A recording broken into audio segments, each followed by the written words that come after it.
efectivamente valoro el interés general.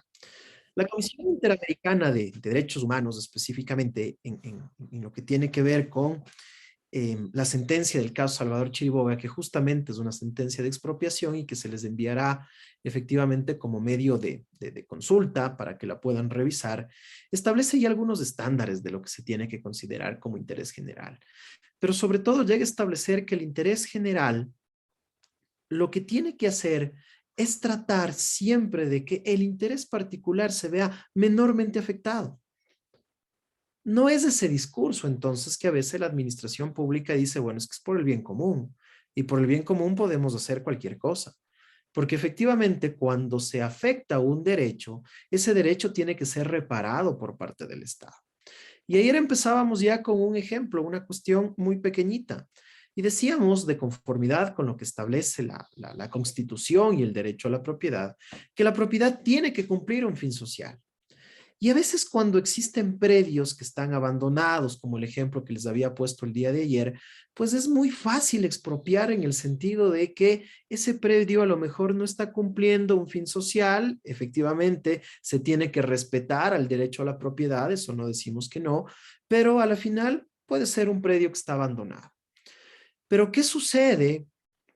Nos preguntábamos el día de ayer, cuando ese predio está generando una rentabilidad, está cumpliendo un fin social, hay una casa ahí, hay una fábrica, hay producción y gracias a ese predio efectivamente hay empleados y hay trabajadores que gracias a eso pues pueden desarrollar sus actividades y sobre todo pueden tener medios de sustento. Ahí poníamos en contraparte lo que establece la Ley Orgánica del Sistema Nacional de Contratación Pública respecto del avalúo. Y la ley efectivamente es muy clara y nos está diciendo que lo que se tiene que pagar es el avalúo que está determinado en los municipios. No obstante, la Constitución también es clara que no solamente se tiene que pagar el justo precio por el bien inmueble que se va a expropiar, sino que de manera adicional, en determinados casos, efectivamente, no en todos, se tiene que indemnizar por los daños que efectivamente se puedan ocasionar. Daños que en efecto van a tener ser que demostrados y sobre todo primero van a ser valorados. ¿Por quién van a ser valorados estos daños?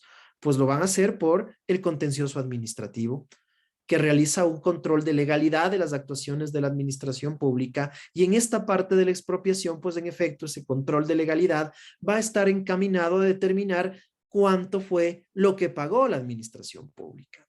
¿Qué es lo que quiero decir entonces con esto? Que por más que la norma jurídica sí esté muy clara y diga que se tiene que pagar el avalúo, pueden darse casos en efecto donde ese avalúo no esté bien determinado o en su defecto la administración pública no esté valorando de manera adicional el concepto de indemnizaciones. Y por tanto, a través de un proceso judicial, jurisdiccional, puesto en conocimiento de los tribunales distritales de lo contencioso administrativo, se tiene que efectivamente valorar el justo precio, considerando en efecto este tema de las indemnizaciones. De acuerdo, hasta ahí tenemos un panorama general. Como es costumbre, algunas ideas que les pudieron haber quedado el día de ayer o que tengan alguna pregunta respecto a el alcance de las ideas que topamos el día de ayer, pues como siempre son bienvenidas. Nos vamos a tomar, espero, unos 15 minutos no más de eso y les doy la palabra a ustedes por alguna duda, alguna pregunta o consideración también. Abogado Castro, por favor, tiene la palabra. Muchas gracias.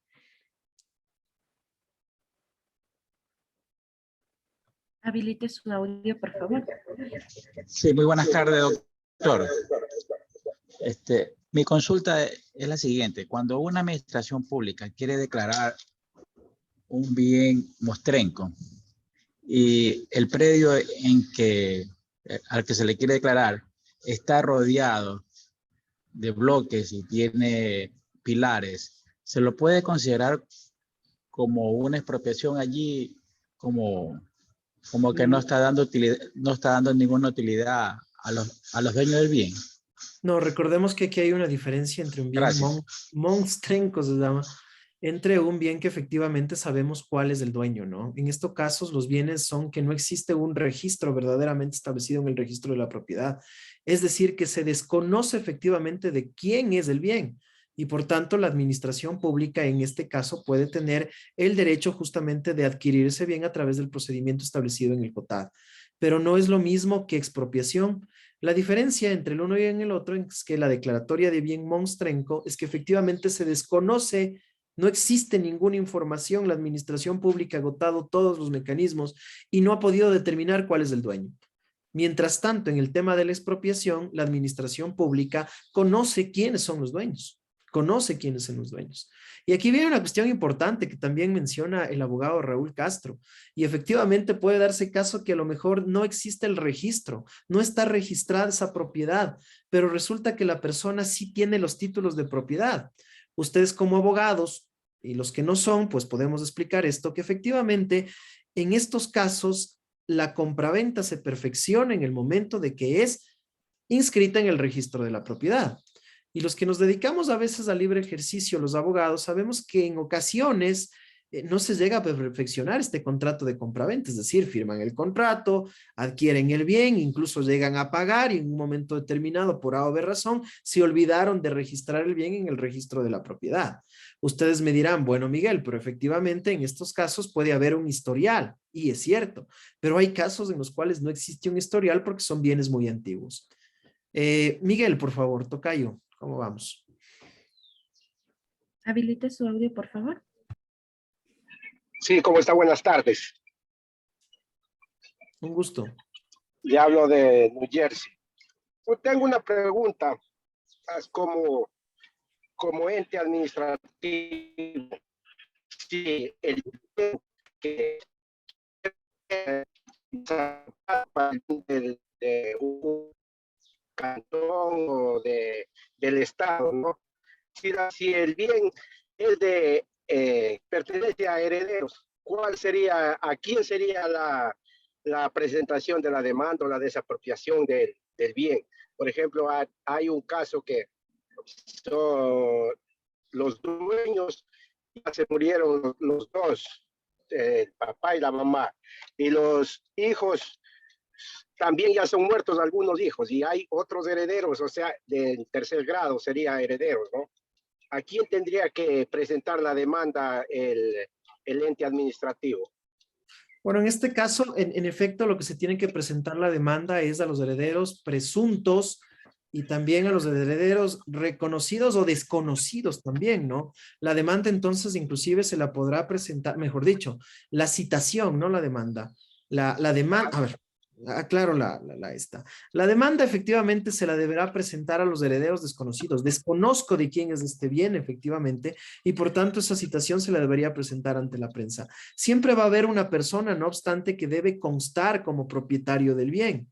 Y efectivamente, esta administración pública podría hacer dos cosas. La primera, cerciorarse a través del registro civil si efectivamente hay alguna persona dentro de la línea de sucesión. Y recordemos adicionalmente que nosotros tenemos un componente administrativo importante, que es este tema de poder averiguar los datos de filiación de las personas a través del registro civil y también a través de la DINARDAB, que es la Dirección Nacional de Registro de Datos Públicos. Si alguien me corrige lo que efectivamente significa esta entidad, muchas gracias. Pero se puede la administración pública utilizar diferentes mecanismos para tratar de conseguir cuáles son los nombres de los herederos.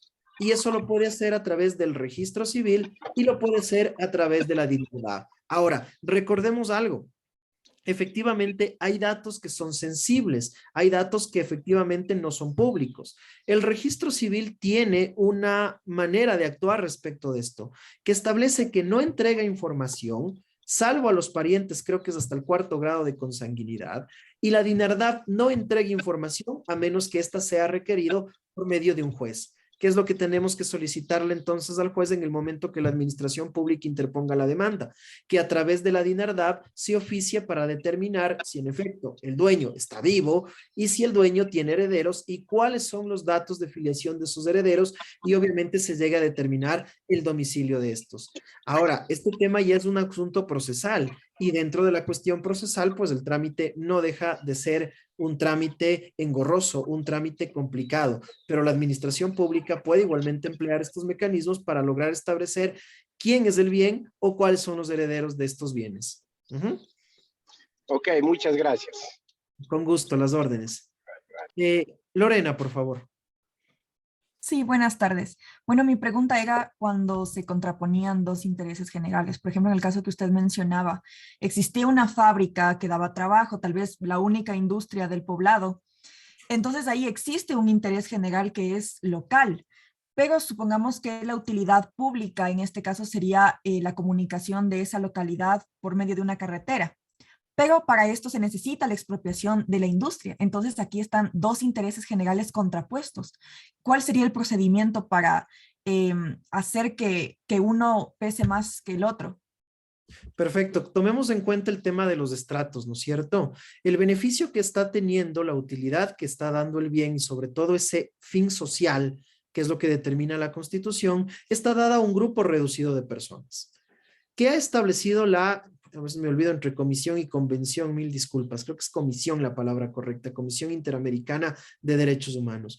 Ha determinado efectivamente que ese interés general debe también precautelar el interés particular y en la medida de lo posible se tiene que emplear todos los mecanismos para no afectar el interés particular.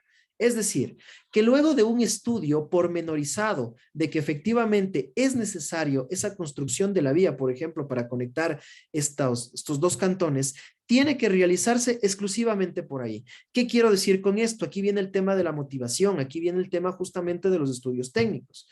Si yo veo que a lo mejor esa vía la puedo pasar por un ladito, por la derecha, por la izquierda, o puedo hacer un puente, qué sé yo, para tratar de no afectar ese interés particular, lo puedo hacer. Pero si efectivamente llego a determinar que no lo puedo hacer por cuestiones principalmente técnicas, entonces efectivamente el procedimiento será la expropiación. Pero esa expropiación no solamente va a ir determinada con el pago del justo precio, insisto en esto. En el primer caso que poníamos de ejemplo, se paga y punto. El bien no está cumpliendo un fin social. Pero en el segundo caso, ese bien obvio que está cumpliendo un fin social, porque producto de ese fin social se está dando trabajo, existe una fábrica, existe una casa. ¿Y qué pasaría entonces si la administración pública no considera esto? Y aquí vamos a la cuestión de legalidad y a la cuestión constitucional. Recordemos efectivamente que el más alto deber del Estado es respetar y hacer respetar los derechos establecidos en la Constitución. Si nosotros como funcionarios públicos solamente pagamos lo que la ley orgánica del Sistema Nacional de Contratación Pública, con claridad, con solvencia, porque es muy clara, solamente pagamos el valor del predio y lo demás. Nos vamos a arriesgar como administración pública a que en efecto nos vuelvan a demandar ante la Corte Interamericana de Derechos Humanos y luego se establezcan indemnizaciones millonarias porque sobre todo la administración pública y los funcionarios públicos olvidamos estos conceptos constitucionales. Esa es justamente la respuesta. En resumen, Lorena y todos, el interés general está por encima del interés particular, pero la Comisión Interamericana de Derechos Humanos ha señalado que no puede ser el interés general el as sobre la manga de la administración pública para violar derechos. Ese interés general tiene que respetar en lo que más pueda el interés particular. Y si verdaderamente ese interés particular tiene que verse afectado por cuestiones de interés social, pues ok, vamos a afectarlo, pero también vamos a pagarlo.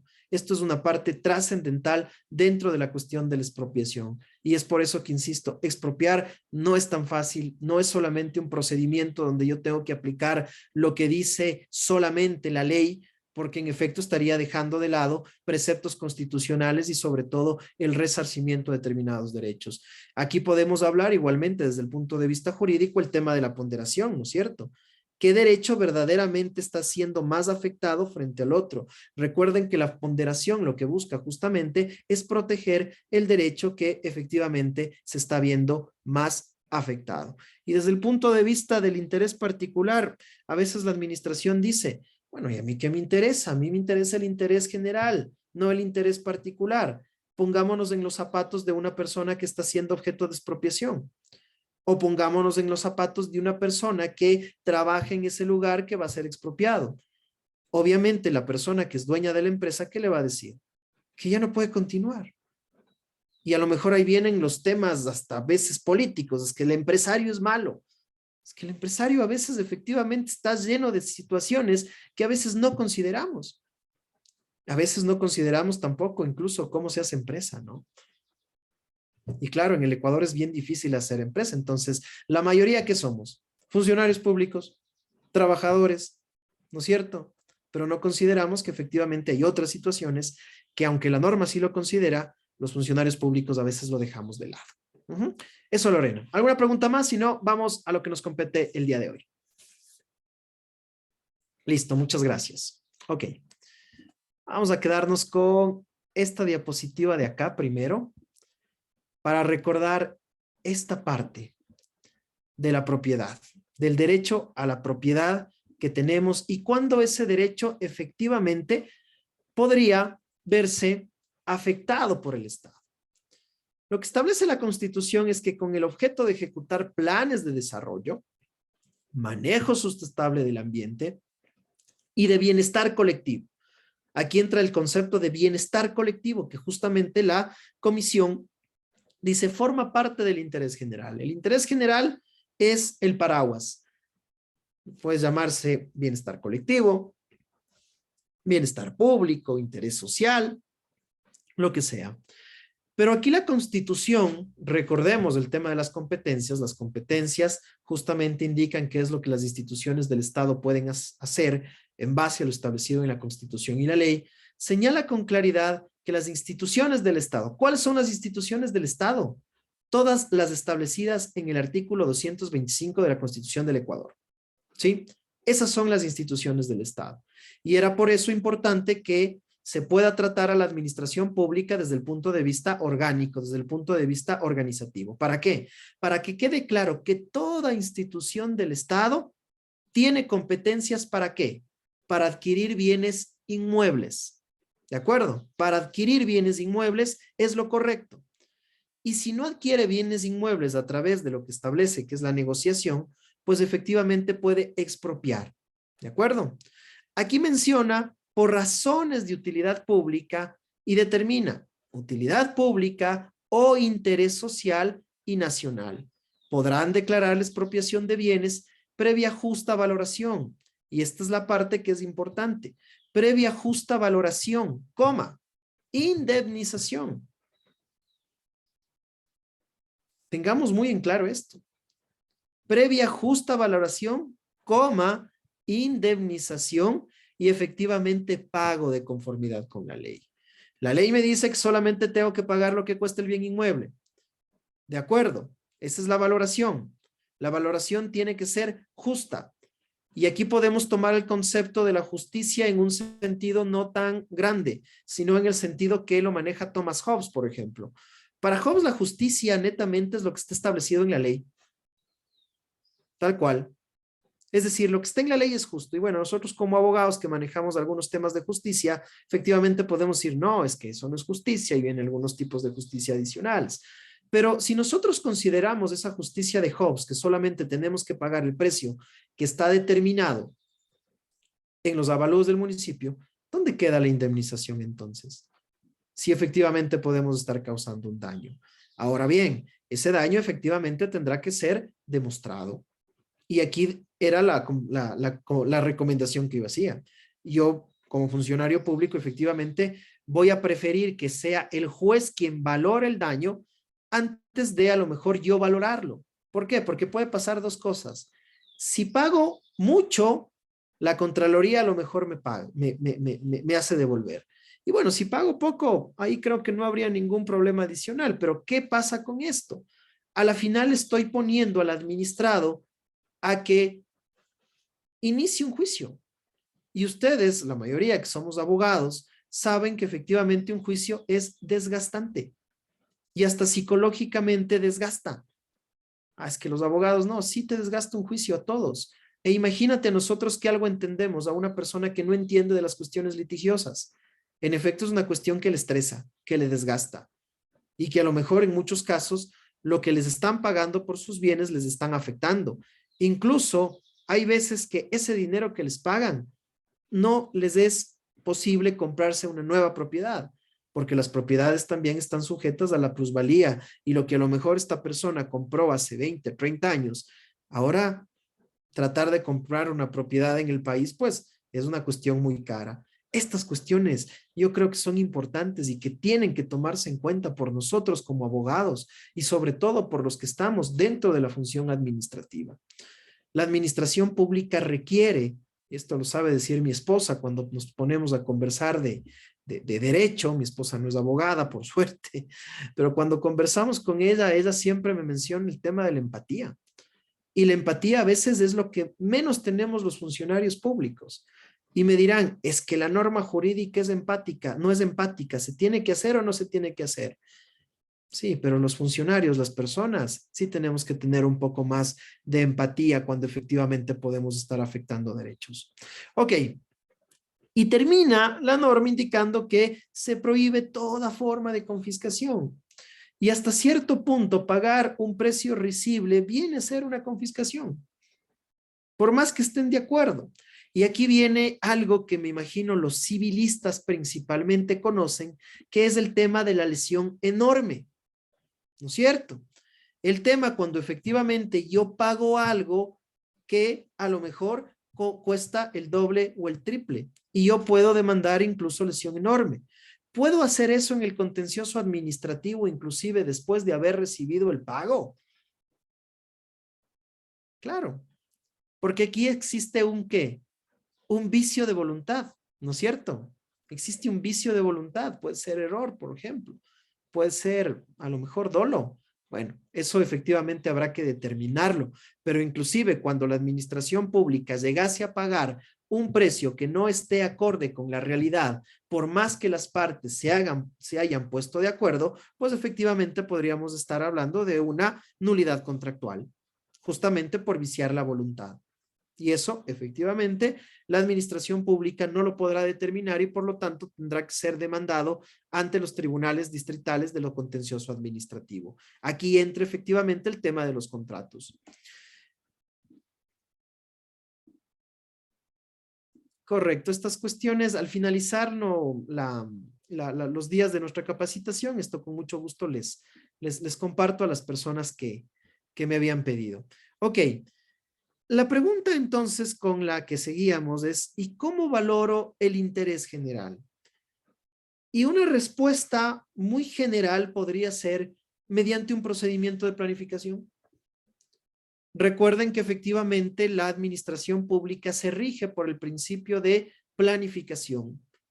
La obra pública y la atención al interés general son cuestiones que se tienen que planificar. Y ustedes me dirán, pero Miguel, hay ocasiones que en efecto la planificación no se da porque existen cuestiones de emergencia o existen cuestiones de riesgo. Sin embargo, el Código de Planificación y Finanzas Públicas ha tomado en cuenta inclusive estas situaciones que pueden darse a través de la emergencia y a través del riesgo. En otras palabras, en la medida de lo posible, la administración pública siempre tiene que planificar. Siempre tiene que planificar. Sin embargo, hay ciertas cuestiones que no se pueden planificar, como son las situaciones de emergencia o como son las situaciones de riesgo. Caso puntual del día, el tema del COVID-19. ¿Qué fue para el Ecuador? ¿Una situación de emergencia o una situación de riesgo? Desde el punto de vista de la administración pública, que efectivamente lo llegamos a estudiar esto, hay dos cuestiones, el riesgo y la emergencia. El riesgo es algo que yo puedo mitigar, porque yo conozco lo que a lo mejor puede llegar a suceder y puedo mitigar, es decir, puedo enfrentar el riesgo. Y la emergencia efectivamente es algo que me llegó de manera inmediata. No lo pude ni siquiera prever, no lo vi venir. La emergencia me llegó. En el tema del COVID hay una sentencia, porque todos los países efectivamente la pasaron muy mal y creo que ninguno estuvo preparado y los resultados son contundentes. No podemos decir, es que tal país lo manejó mejor. a lo mejor en algunos años podríamos sacar esos datos, pero que todo país, todos los países vivieron la problemática del COVID, todos, incluido los del primer mundo. Y a mí me llamaba bastante una sentencia de un juzgado de Teruel, España, donde igual que en el Ecuador, sino que con un poco más de agilidad, por supuesto. Unos médicos presentan lo que aquí sería una acción de protección ante un juzgado de lo civil en Teruel, en España. Y ellos estaban demandando a la administración pública para que en efecto la administración les provea de los insumos médicos, de los instrumentos médicos para poder atender la crisis del COVID-19. Y llamó mucho esta sentencia a nivel internacional porque la administración pública, ¿qué contestó? La administración pública efectivamente contestó que fue algo que no pudieron prever. Y el juzgado les contestó en sentencia lo siguiente, que sí habían podido prever esto, porque el primer caso que se conoció en China se dio en el mes de noviembre, entre noviembre y diciembre. Y los primeros casos de COVID-19 que llegaron a España se dieron en el año 2020. Por tanto, era algo que se podía mitigar. Y la emergencia es algo que no se puede mitigar. ¿Puede darse esto en la administración pública con el objeto de expropiar bienes? Claro que sí. En un momento determinado puede ser emergente ocupar un bien. ¿Sí? Incluso hay normas constitucionales que establecen que por tiempos momentáneos, esto ya no es expropiación obviamente, la fuerza pública puede ocupar un bien. Obviamente con la intención de que luego lo devuelva, ¿no? Pero bueno, eso no es expropiación. Cerremos el paréntesis ahí. Pero efectivamente podría darse casos donde la administración pública, sin planificar algo, necesita expropiar de manera emergente, de manera inmediata, un bien inmueble. No podemos desconocer esto. No podemos obviar esto porque puede darse el caso. Y efectivamente la legislación lo contempla. Sin embargo, ¿cuál es la regla general de la administración pública? La cotidianidad de la administración pública es que en efecto tiene que planificar las obras, tiene que planificar el desarrollo. Por tanto, el interés general se lo determina a través de un procedimiento de planificación. Y aquí es lo que conversábamos, creo que la primera clase, cuando decíamos, es que a veces viene una autoridad y esta autoridad iluminada, con iniciativa, se le ocurre de un momento a otro expropiar determinados bienes porque considera que ahí va a quedar bonito un parque. Y esto no es tan cierto, o no es lo ideal, no es lo idóneo. La administración pública, en efecto, siempre tiene que planificar. Hay varias personas que me alzan y me bajan la mano. Justo les iba a dar la palabra, pero me la alzan y me la bajan. Si tienen unos minutitos levantados, yo con mucho gusto les doy la palabra. Termino alguna idea y encantado de la vida. O no sé si es que efectivamente estaban ahí jugando con los controles del Zoom y levantaron sin querer. Pero para la próxima, si alguien quiere interrumpirme, con mucho gusto yo le doy la palabra, pero ténganle ahí un ratito la mano levantada, caso contrario luego se me va. De acuerdo. ¿Qué implica entonces la planificación o los principios de la planificación? Para eso nos tenemos que ir a una norma distinta de la Ley Orgánica del Sistema Nacional de Contratación Pública, que aunque efectivamente menciona esta norma el tema de la planificación, no lo desarrolla. ¿Qué norma efectivamente sí está desarrollando el tema de planificación? El Código Orgánico de Planificación y Finanzas Públicas. Y aquí determina como uno de los principios que todas las instituciones del Estado se tienen que sujetar a una planificación. Que efectivamente esta planificación se tiene que programar. ¿Cómo se programa? A través de planes, planes, programas y proyectos. Para efectivamente toda la visión que tenga una autoridad, porque no podemos desconocer también la cuestión política, pueda desarrollar la obra en función del interés general. Recordemos el artículo, creo que era el 67 del Código Orgánico Administrativo, que establecía como competencia no solamente lo determinado en la Constitución y la ley, sino que además requiere de otros elementos, como por ejemplo la visión y el liderazgo de las autoridades públicas. A veces creemos que la administración es muy fácil porque solo tenemos que aplicar la ley, pero después en efecto nos damos cuenta que la ley lamentablemente no puede considerar todos los escenarios posibles y viene entonces esta capacidad de liderazgo. Este principio de la sujeción a la planificación prevé algunos componentes. Primero, la programación, sentarnos a ver qué es lo que vamos a hacer. Luego, verdaderamente a formular, a concretar esas ideas. Y como la administración pública es jerárquica, adicionalmente requiere una aprobación por parte de las máximas autoridades. ¿Sí? Es decir, si un alcalde llega en un momento determinado y dice aquí quiero hacer un parque, pues efectivamente tendrá que esa idea seguir un procedimiento administrativo. Ese procedimiento administrativo va a corresponder efectivamente a los estudios de factibilidad, a los estudios efectivamente si eso también está atado con el Plan Nacional de Desarrollo y con el plan de cada uno de los gobiernos autónomos descentralizados. Y desde el punto de vista del Plan Nacional de Desarrollo, todos los objetivos y todas las competencias que cada una de las instituciones del Estado lo tengan. Y otra cuestión adicional, el tema de la asignación, ejecución, seguimiento y evaluación del presupuesto general del Estado. Aquí viene otra cuestión importante. Para yo poder expropiar, no solamente necesito una idea de dónde construir la obra pública, sino que adicionalmente tengo que planificar si cuento o no cuento con los recursos económicos suficientes. Y aquí viene el problema de alguien que me consultó ayer y me decía, ya han expropiado el bien, pero hasta el momento no construyen la obra. No construyen la obra. Esto significa entonces que la planificación estuvo mal, que la planificación efectivamente tiene un vicio. ¿Cómo planificamos si efectivamente no contamos con el presupuesto? Y aquí vienen las cuestiones demagógicas de la administración pública.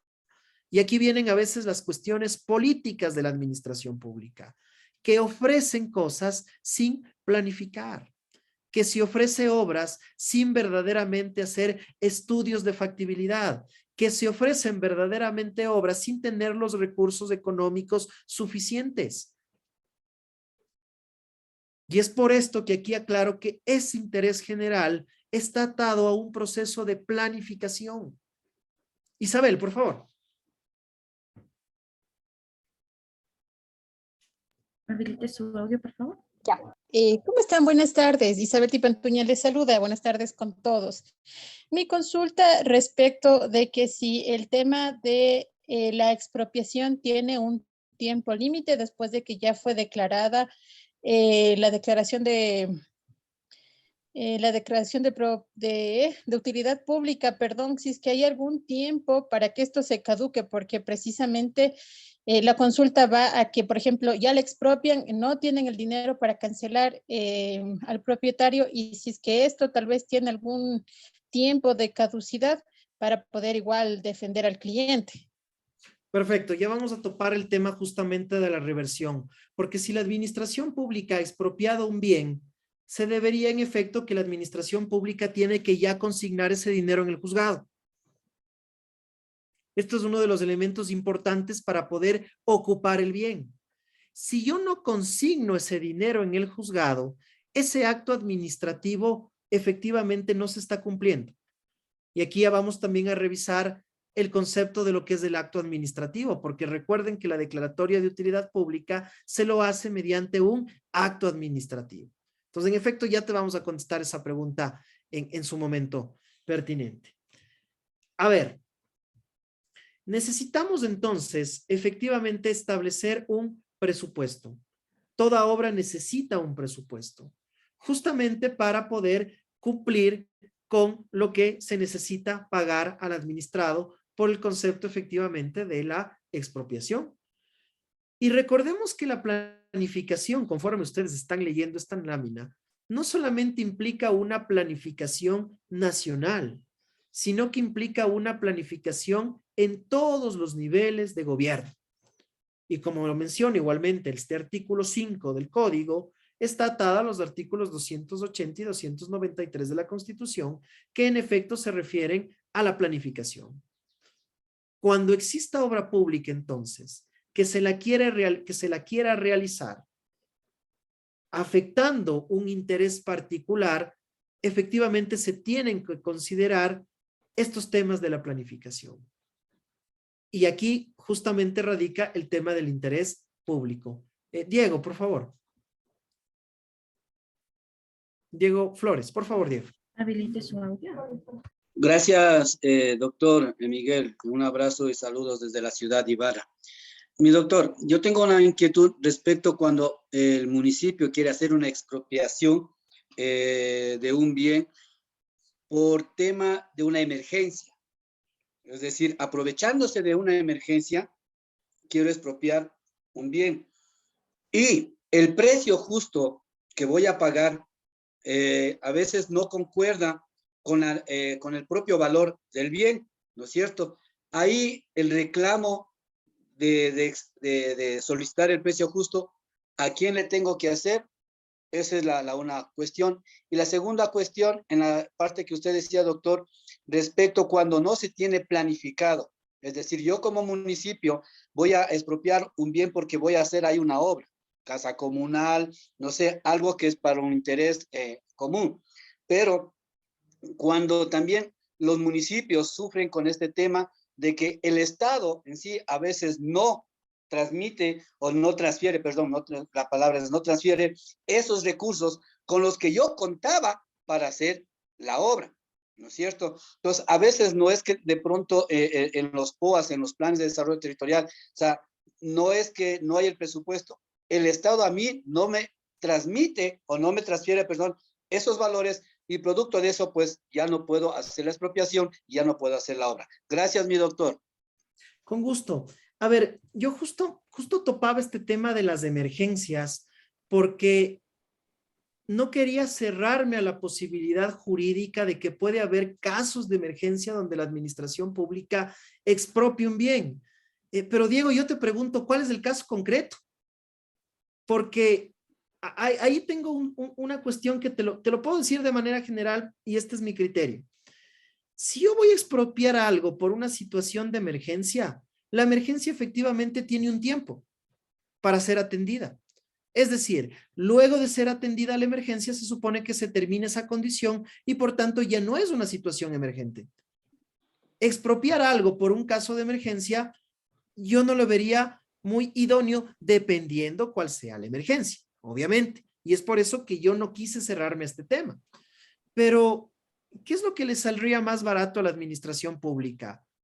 Arrendar. Recordemos que la expropiación es justamente un procedimiento de una adquisición de bien inmueble permanente, ¿no es cierto? Sí. Mientras que, si es que es para atender una situación de emergencia, yo tengo otros mecanismos establecidos igualmente en la Ley Orgánica del Sistema Nacional de Contratación Pública. Y en este caso es del arriendo. Si es para atender una cuestión emergente que en el tiempo tiene una corta duración, yo arriendo. Primero, gasto menos que comprar, pues, obvio. Y segundo, no le afecto el derecho particular. Recordemos nuevamente lo que dice la Comisión Interamericana de Derechos Humanos. El interés general tiene que en la mayor medida, en lo posible, afectar menos el interés particular. Entonces, Diego, aquí si nos ayudas en qué casos se dio esta expropiación, sería buenísimo y así aprendemos todos. Gracias, Doc. Sí, aquí en la ciudad de Ibarra, hablo de unos tres años atrás, se hizo una expropiación por el sector de la Floresta, que era para ubicar la creación de un policárnico. Tomando en cuenta que el policarno actual que tenía el municipio, o los camales que se le conocen naturalmente, ya estaba feneciendo su uso y tenía más bien un tema de un observatorio este cárnico, por lo que la carne podía ser objeto de contaminación. Es decir, las instalaciones estaban totalmente mal. El municipio decide primero buscar un espacio, dice, a ver, sí tenemos acá en la floresta, pese de que hubo una resistencia por parte de la gente ahí, no, es un interés común porque es un policárnico municipal en donde de aquí se va a faenar toda la carne que sale para el cantón y la zona norte de la provincia, ¿no es cierto? Entonces, empezaron a expropiar. Primero, precios justos, ¿no? O sea, el precio justo que decíamos al valor de cada uno de los terrenos. En algunos dieron a un precio del metro diferente al de otros. Es decir, Diego tenía un terreno ahí, a mí me pagaron, pongo como ejemplo, no recuerdo bien la cantidad, voy a poner $50 el metro, pero a otros les pagaban 80, $90. Entonces, ahí no había una igualdad de un precio justo, tomando que el terreno que estaba de mi vecino era el mismo que también estaba al lado donde se iba a construir este policárnico. Dos, cuando ahí había una emergencia, sí, un tema sanitario. Entonces usted me pregunta, doctor, ¿cuál era la emergencia? Era más un tema sanitario por la carne que se estaba consumiendo aquí en la ciudad, ¿no es cierto? Es un servicio a nivel municipal, que es el cárnico que da servicio de faenamiento de todo tipo de carne aquí en el cantón. Lo otro era en la demora también del presupuesto. Es decir, como municipio, el alcalde, el consejo aprueba un presupuesto para la construcción de este cárnico. Ya expropiaron todo esto. Entonces, el próximo año empezamos la obra, dice, y arrancamos con un presupuesto, tomando en cuenta de pronto el tema de que desde el Estado también se iba a enviar ese presupuesto. Lamentablemente, creo que estábamos un tema político, el presupuesto quedó ahí, sí, y eso también detuvo que la obra vaya continuando. Lo que usted decía, a veces ahí no han terminado la obra, ¿no es cierto? Por ahí, ese era mi ejemplo, mi querido doctor Miguel. De acuerdo, entendido. Y aquí efectivamente yo no podría dar un criterio muy puntual porque hay que reconocer que también que las administraciones públicas pueden declarar emergencia a determinado sector y de haber habido alguna motivación respecto de esto, ¿no? Pero si es que es un tema de un camal, a mí sí me queda la duda que efectivamente debía ser algo que se debía planificar con tiempo, ¿no? Es como el tema de los basureros. El tema de los basureros, por ejemplo, no es un tema que la noche a la mañana dices, ay, se llenó el basurero y tengo que expropiar otro terreno para ir a botar la basura. Es un tema que sí puedes prever. Es una cuestión que efectivamente sí puedes planificar. Y lo que decía del arriendo, yo les pongo también un ejemplo que me sucedió a mí. Como les digo, siempre es importante contarnos nuestras experiencias, así vamos aprendiendo todos, ¿no? La administración pública es tan grande que si alguien dice yo me las sé todas de la administración pública, yo no me la creo porque es una cuestión enorme la administración pública. Pero yo les pongo un ejemplo justamente ahí de la planificación y de la expropiación. Un ejemplo muy claro. El municipio de Quito tuvo problemas estructurales con la Unidad Metropolitana de Salud Sur. Y obviamente ya no se podía prestar atenciones hospitalarias en ese bien inmueble que era de la Unidad Metropolitana de Salud Sur. ¿Qué es lo que primero se nos ocurrió? Supuestamente nosotros íbamos a repotenciar la unidad, es decir, a reconstruirla para que esas fallas que tenían se arreglen y obviamente volver a operar. ¿Cuál fue entonces la recomendación jurídica que dimos? Si efectivamente nosotros vamos a volver a operar en ese mismo lugar y vamos a repotenciar por un tiempo determinado, nosotros creemos que debemos buscar un bien inmueble cercano a ese lugar y arrendarlo. Y efectivamente se encontró un edificio. ¿Un edificio para qué? Para arrendarlo. ¿Cuánto costaba ese edificio el arriendo? A lo mejor ahorita me equivoque, así que tópenlo con mucho tino porque es más seguro que me voy a equivocar. Pero no costó menos de $35,000 porque era otro edificio. $35,000. El primer año se arrendó. El segundo año se arrendó. 2 años más o menos lo que establece justamente la ley de inquilinato, ¿no es cierto? Pero al tercer año la recomendación fue, no tenemos dinero para construir el hospital y este arrendamiento nos está saliendo bastante caro. La recomendación jurídica fue expropiemos. Y ahí vienen los peros, ¿no? Lo que pasa es que este lugar no cumple con todas las condiciones para poder operar. Y aquí viene justamente el tema de los estudios que les había mencionado. No solamente se puede expropiar porque sí. Entonces, pedimos estudios para ver si efectivamente podíamos expropiar para seguir funcionando ahí. Y efectivamente los estudios nos dijeron que ese lugar tampoco era idóneo para operar y quedarnos. No fuimos al tema del justo precio, no fuimos al tema de utilidad pública, porque efectivamente de entrada nosotros nos dimos cuenta que ese lugar no cumplía las condiciones necesarias para poder operar. Y luego, obviamente, yo ya me fui de esa entidad pública, ya no sé cómo quedarían las cosas, así que el chisme me toca contarles no completo, pero efectivamente habían dos cuestiones: o arrendamos o expropiamos. ¿Qué es lo más conveniente para los intereses institucionales? Y sobre todo, ¿qué es lo más conveniente para el interés general? Porque de 35,000 en 35,000 dólares no puedes estar arrendando un bien inmueble unos 5 o 10 años. Porque efectivamente ahí prácticamente de 5 a 10 años estarías pagando a lo mejor lo que cuesta el bien inmueble. Estas cuestiones son importantes tomarlas en cuenta y son cosas que a veces no las tomamos dentro de la administración pública porque no consideramos el Código Orgánico de Planificación y Finanzas Públicas, porque no consideramos la importancia de la planificación efectivamente para adueñarnos de un bien dentro de la administración.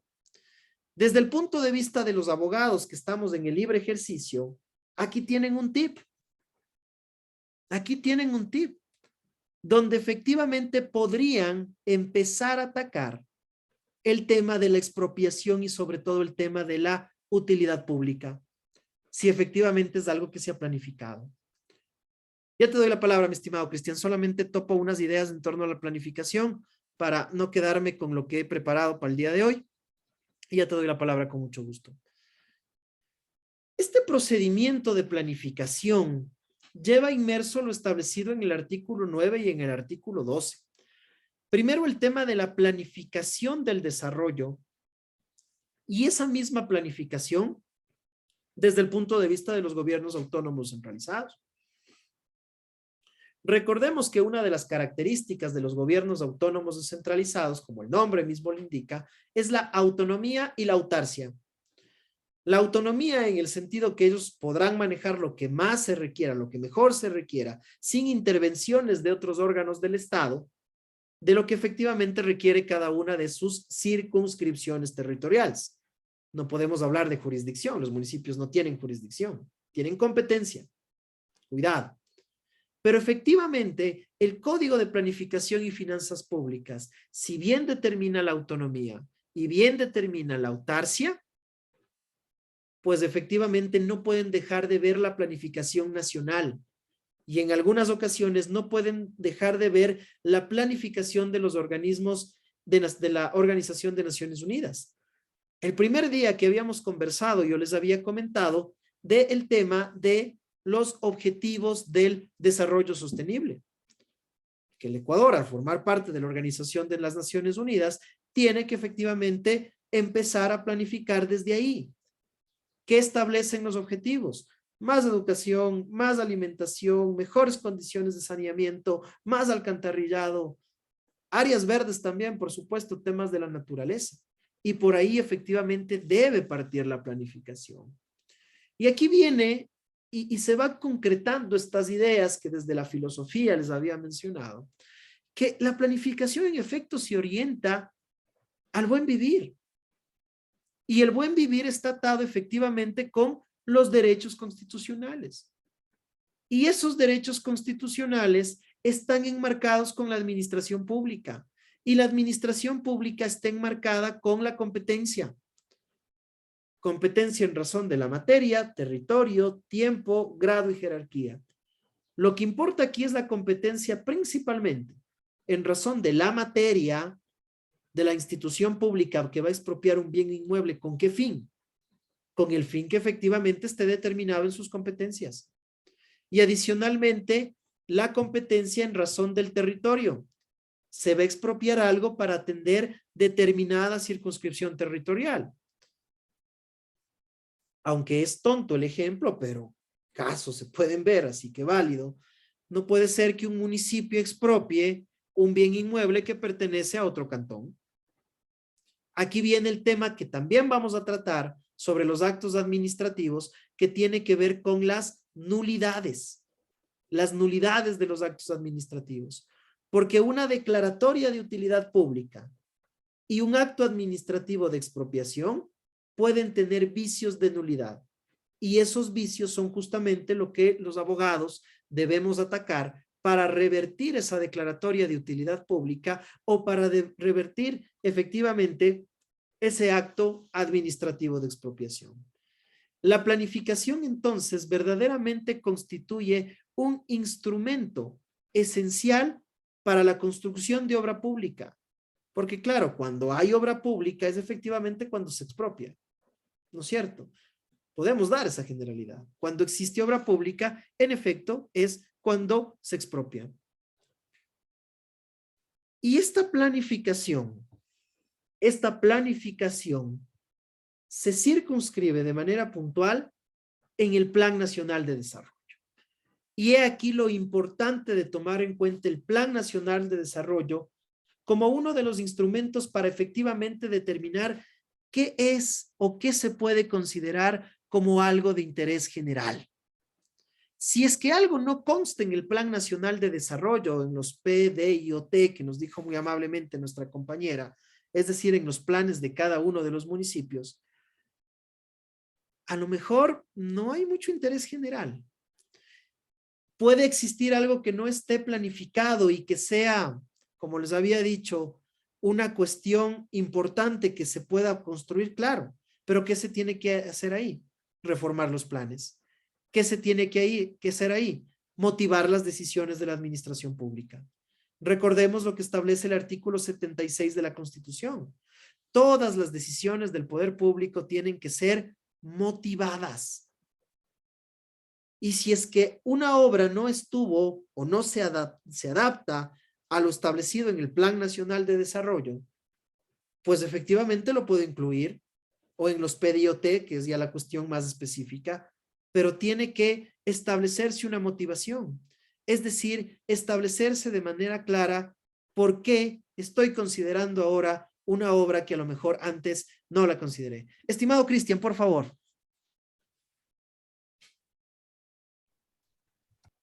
Hola, buenas tardes. ¿Me escuchan? Buenas tardes, muy bien. ¿Qué tal? Les saludo de Manabí, Puerto Viejo. Específicamente por las situaciones de emergencias, yo me quiero referir a lo que pasó en el 2016, en el terremoto, ¿no? Que afectó a Manabí Esmeralda. En este caso, el Ministerio de Desarrollo Urbano y Vivienda expropió muchos terrenos, muchos predios en la parte rural, ¿no? En ese entonces, pues todos los contratos o adquisiciones que se hacían eran por contratos emergentes. Entonces, primero, no hubo una planificación, que es lo que estamos hablando. Segundo, no hubo el precio justo, no hubo un precio justo para las personas que le expropiaron y sobre todo el debido proceso. Acá en la actualidad ya han pasado algunos años y muchos de esos predios que fueron expropiados aún siguen baldíos. Hay maleza, se ha quedado ahí, y otros que fueron comprados más, no tanto en la parte rural, sino urbana, se sobrevaloró el precio. ¿Qué se hace ahí? ¿Quiénes regulan? Yo sé que es la Contraloría, pero por ejemplo, las personas afectadas, ¿no? Los que fueron expropiados, ¿qué podrían hacer? O sea, me refiero en ese entonces porque estábamos en una emergencia y toda situación, en este caso el Ministerio de Desarrollo Urbano y Vivienda, se manejaban así, por contratos emergentes. Si bien efectivamente estábamos en una situación de emergencia, la situación de emergencia lo que implica es justamente destinar recursos para tratar de atender lo más pronto posible eso. Pero esto no significa que a través de una declaratoria de emergencia yo puedo poner el precio que a la administración pública le dé la gana. Y efectivamente yo creo que sí se han de haber iniciado procedimientos de expropiación. Y estos procedimientos de expropiación en efecto deben estar ventilándose para determinar cuál es el precio justo. Recordemos que la administración pública, mientras no consigne, mientras no pague, la administración pública no puede ocupar los bienes. Esto es una cuestión importante. Y ahora, con la pregunta que me hace Cristian, y claro, ya veo por dónde va su mayor interés, y su mayor interés justamente va efectivamente por el tema de las impugnaciones. Yo solamente les pongo la duda. ¿Cabería una acción de protección en un procedimiento de expropiación donde efectivamente no se ha pagado el precio justo? Les pongo la duda. Lo tratamos, creo que eso está para el día, justo el día miércoles, el último día. Pero ahí les pongo la duda. ¿Cabería una acción de protección ahí? Vamos a ver, vamos a revisarlo más después. Hugo, por favor. Gracias, doctor. Tenía una inquietud del compañero anterior que decía que por qué en cuanto a las expropiaciones a unos les pagan un porcentaje de X valor y a otros otro valor. Sucede y acontece el tema en que está realizando el SELEG, como es de conocimiento nacional, realizando líneas de transmisión desde Pomaski hasta Tumampiro. Dentro de eso, como es en el caso del sector de La Esperanza, hace una indemnización de $6,000 más o menos por la afectación que sufre las propiedades, los terrenos, etcétera. Y en el caso que es de la ciudad de Ibarra, en la hacienda de Piman, a estas personas se les reconoce 100, 200, 500, 900, máximo hasta $1,000. No hay una proporcionalidad en indemnizar por la costumbre que se está realizando por la línea de transmisión eléctrica que está haciendo el SELEG. Esa era mi inquietud y como usted indicaba de que la administración pública es de carácter general, no solamente para los municipios. Por eso era mi inquietud de que, y también usted dijo el día de ayer sobre esto corresponde al peritaje y el perito reconoce el metro cuadrado a 42 centavos más o menos, a diferencia que en la ciudad de La Esperanza y Zuleta los valores son distintos, es decir, son más elevados. Eso era mi inquietud, a ver si es que se puede realizar la acción de reclamo, ¿no? Claro, bueno, efectivamente son consideraciones muy amplias las que se pueden tomar en cuenta ahí. Yo me voy a una de manera particular, ¿no? No es lo mismo expropiar un bien que está ubicado en una zona urbana que expropiar un bien que está ubicado en una zona rural. Y aquí viene justamente también esta cuestión de la plusvalía. No es lo mismo expropiar un bien donde tiene acceso a todos los servicios públicos, obviamente energía eléctrica, imagino que no, pero doy el caso, ¿no? Efectivamente es un lugar donde está muy cerca agua potable, alcantarillado, que un bien donde efectivamente está en pleno cerro, ¿no? Adicionalmente el tema de la productividad del terreno. Nosotros podemos establecer un bien, un terreno que es eminentemente agrícola y por tanto es productivo, frente a un bien inmueble que a lo mejor está ubicado en una zona que no tiene ningún tipo de utilidad. Todas esas consideraciones y todas esas valoraciones los debería hacer principalmente la entidad pública que le corresponde, a los gobiernos autónomos descentralizados. Sin embargo, la administración pública también podría hacer ese tipo de valoraciones, por supuesto que sí. Pero ¿a quién le debería pedir que las considere? Al municipio, ¿sí? Al municipio, para efectivamente pagar lo que se tiene que pagar. Esto es una cuestión importante. Entonces, establecer de un modo general por qué en algunos lados se cobra más por los terrenos que otros, yo podría resumirlo en esto. Pero me llama la atención lo que mencionó nuestro compañero de Ibarra. Y me dices que son bienes que están uno junto al otro. A lo mejor será que un bien está actualizado el catastro y el otro bien no está actualizado el catastro. Y aquí viene también lo que conversábamos ayer con Adrián. Y Adrián decía, efectivamente, una persona que no esté de acuerdo con el avalúo que le ha puesto puede presentar un reclamo. Pero, por lo general, ¿qué reclamas? ¿Cuando te ponen más el precio del terreno o cuando te ponen menos? Cuando te ponen más. Cuando te ponen más.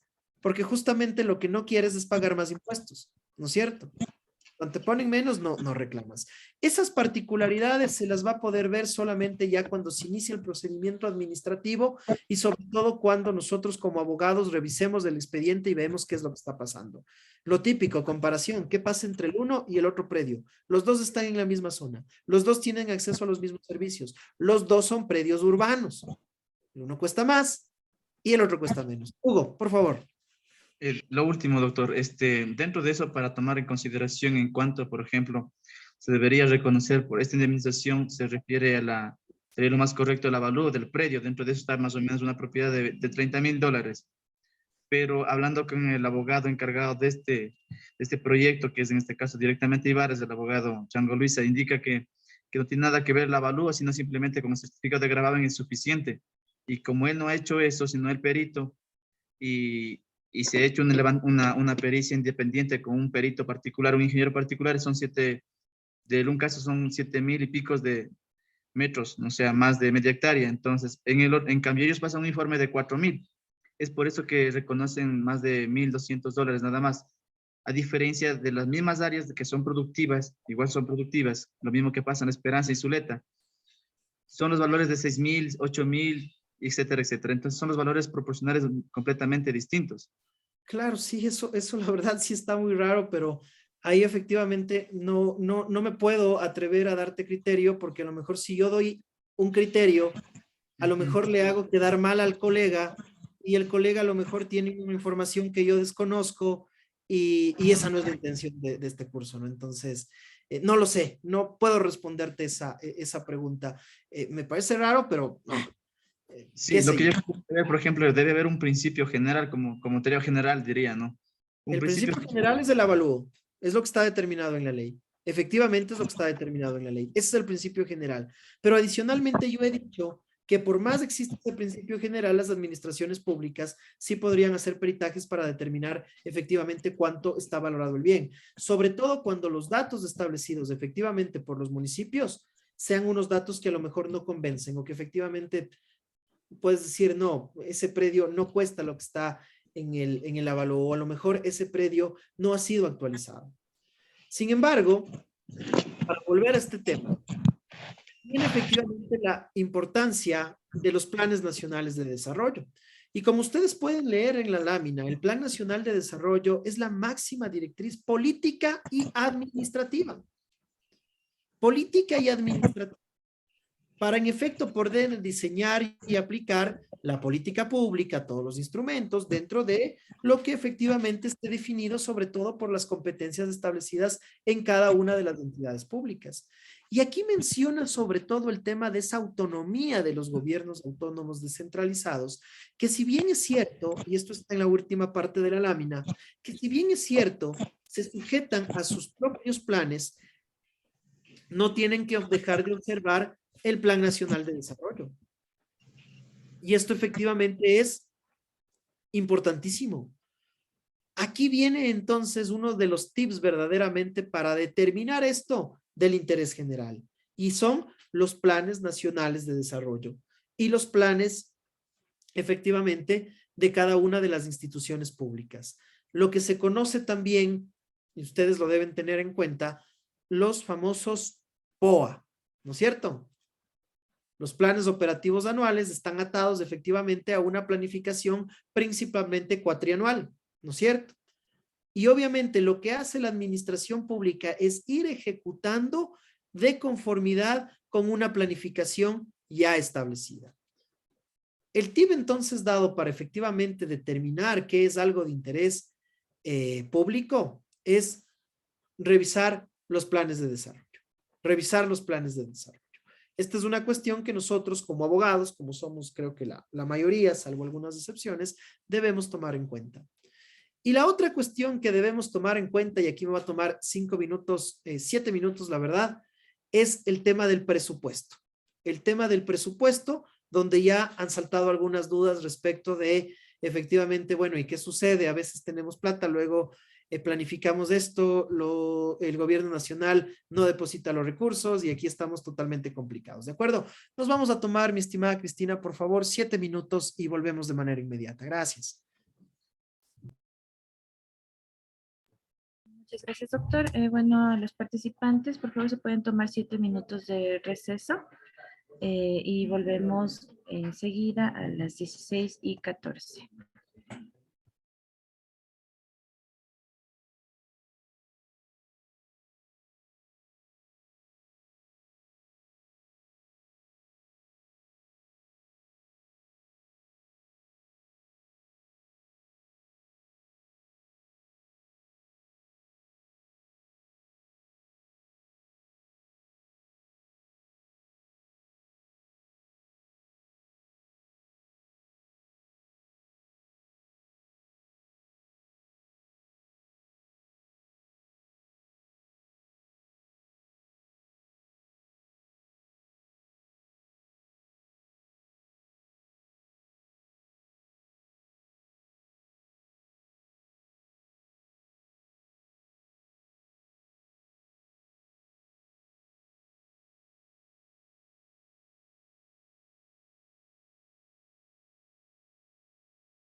Estimados participantes, recuerden registrar su asistencia en el link que está habilitado en esta sala y en el Facebook, por favor. También recuerden que el día de mañana no vamos a tener la clase, sino que continuaremos el día lunes y se largará hasta el día miércoles, por favor. Les enviaremos la información a sus correos electrónicos.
Listo, estamos de vuelta. Muchas gracias. Continuemos. Ahora quería referirme justamente a este tema del dinero,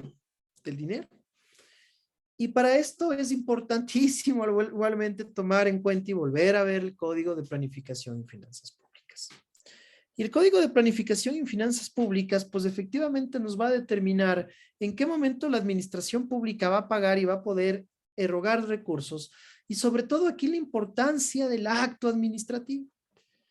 Ya nos decía nuestra compañera, no me ha hecho llegar todavía la ordenanza, yo sí le agradezco, ojalá me pueda hacer llegar esa ordenanza donde efectivamente se declara de utilidad pública y se estableció la expropiación de algunos bienes. No sé si se ha conectado o no todavía o está por aquí. ¿Se acuerdan de nuestra compañera que nos comentó que un municipio a través de una ordenanza declaró la expropiación? Sí se acuerdan, ¿verdad? Pero ya se nos fue.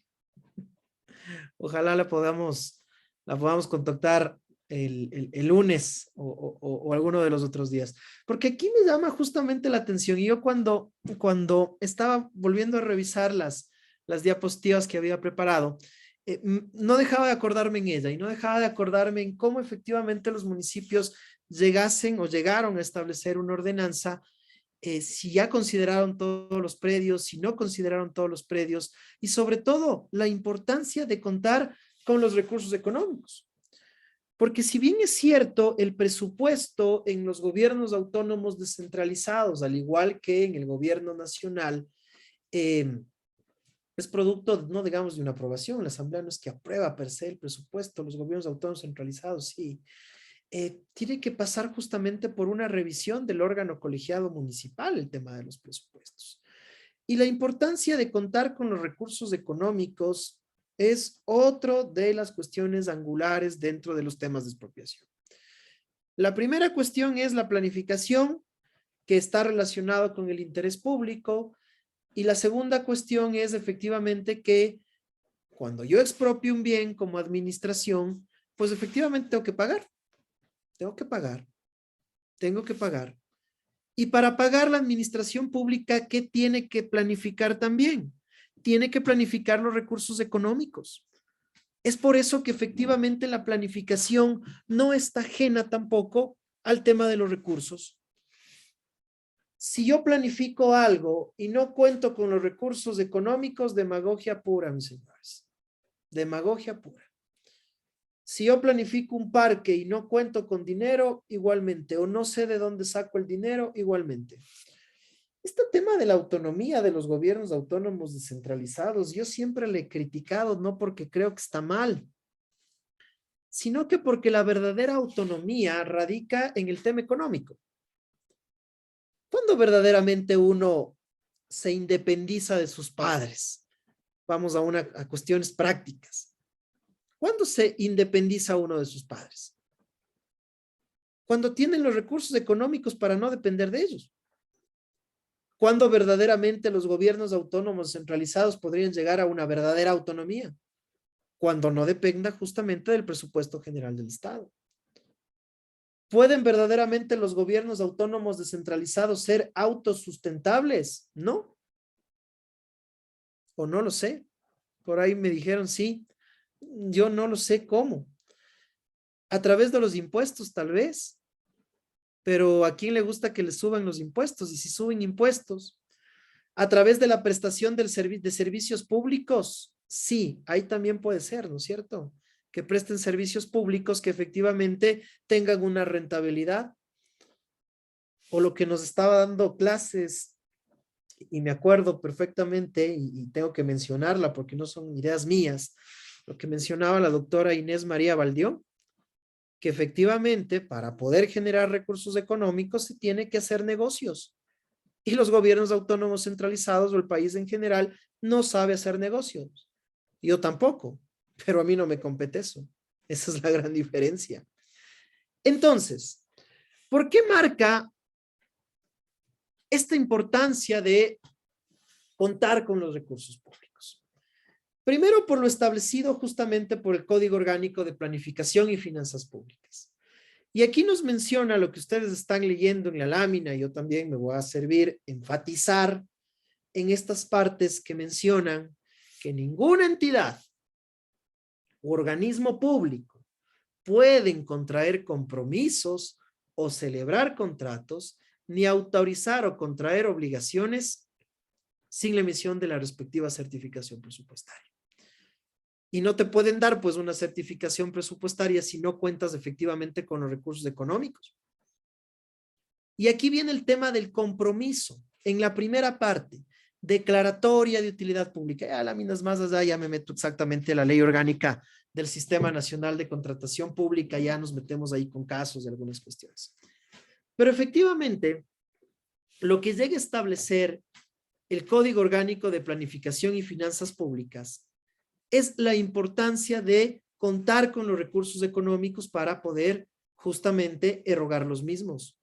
Y la importancia justamente de contar con la respectiva partida presupuestaria. Partida presupuestaria que igualmente está atado a un proceso de planificación. Hagan cuenta los que se dedican o los que están en instituciones del Estado a los procedimientos de contratación pública. ¿Qué es lo primero que te piden para efectivamente lanzar un procedimiento de contratación pública?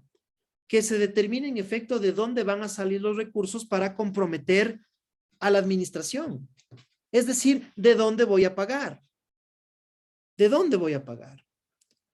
Y esto principalmente es una decisión ejecutiva. Es una decisión de las máximas autoridades o de sus delegados, que son los que tienen que efectivamente ejecutar el presupuesto. Por eso ahí lo que yo preguntaba de nuestra compañera, qué pena que no se ha conectado el día de hoy, y que decía efectivamente, ok, ¿de dónde sale entonces el presupuesto?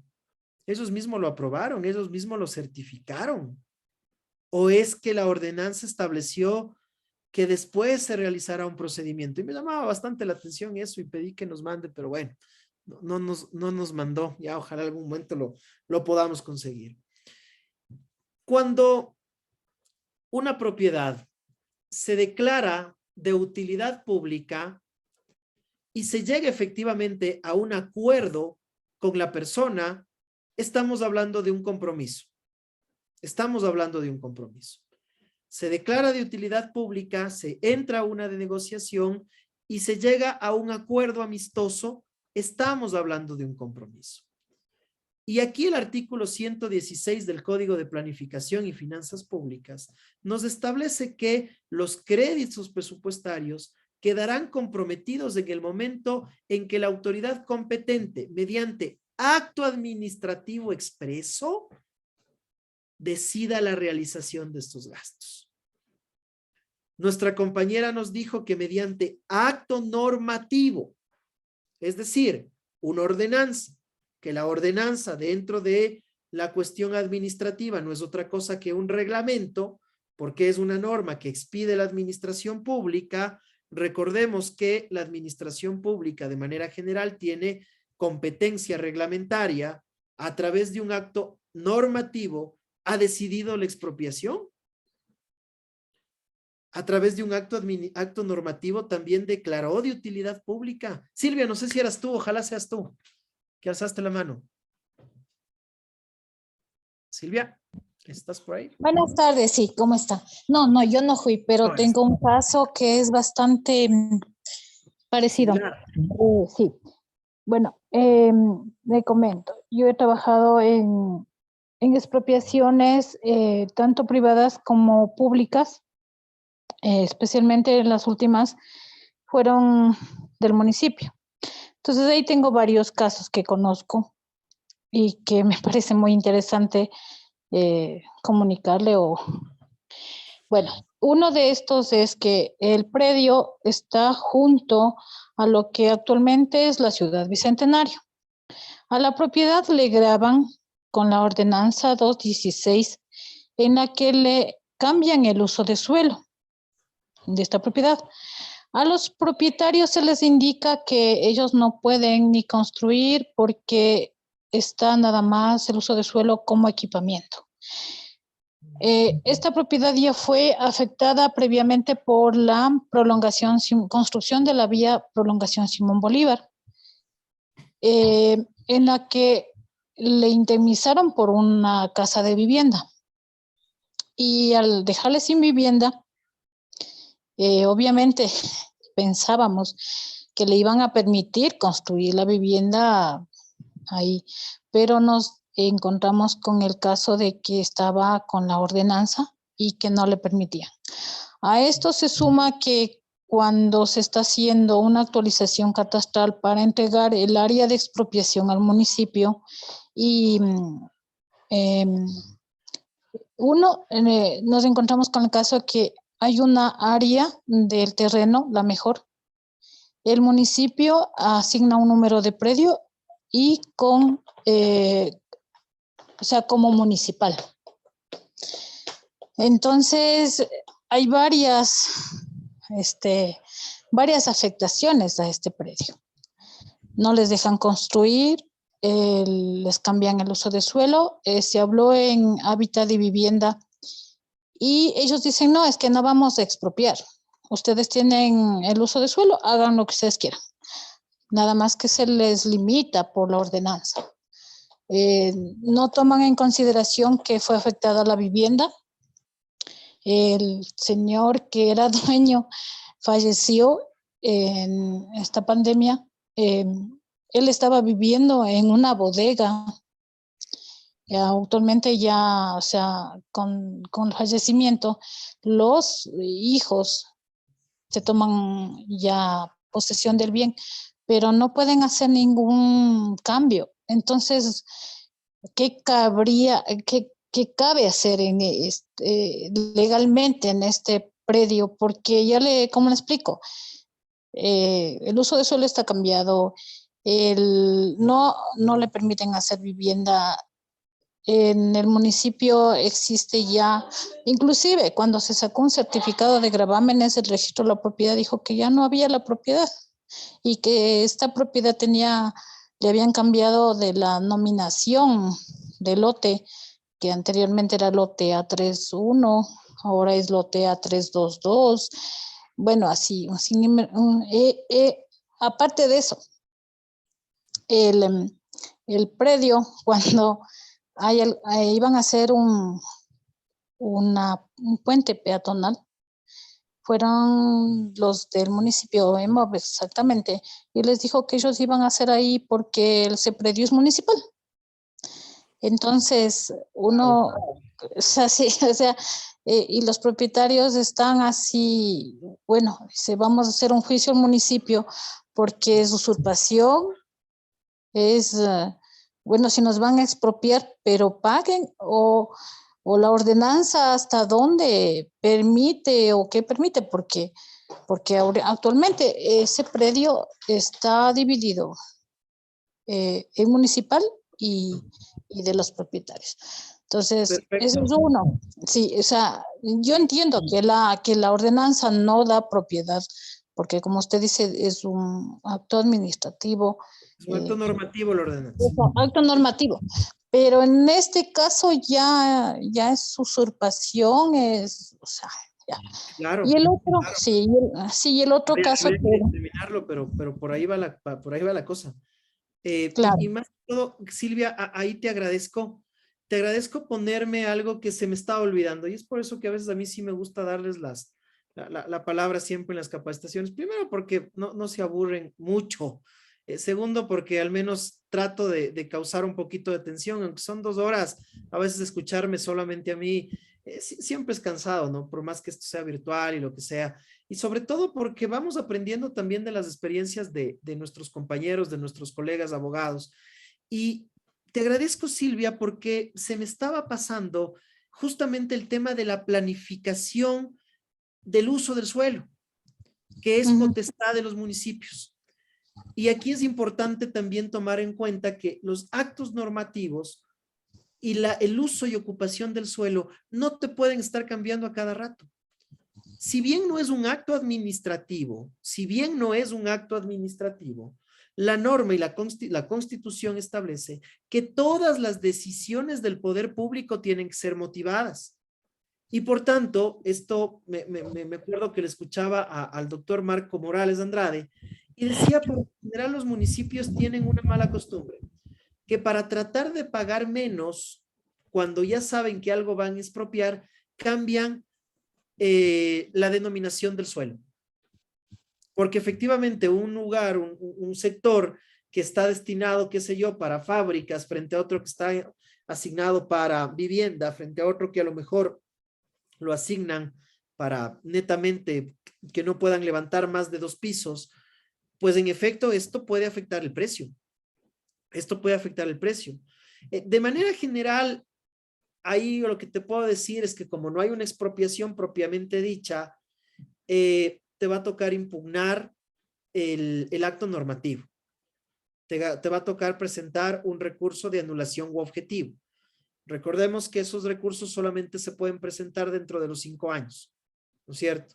Entonces ahí habría que determinar efectivamente si cabe o no cabe, pero podría ser una de las soluciones presentar un recurso de anulación u objetivo. Súper interesante este caso. A ver, ya les doy la palabra a Isabel y José. De acuerdo. Este compromiso entonces del tema económico radica en que los créditos presupuestarios deben quedar comprometidos mediante acto administrativo expreso. Aquí no dice acto normativo. Claro, dentro de los municipios la potestad de regular el suelo es de la función legislativa del ente municipal.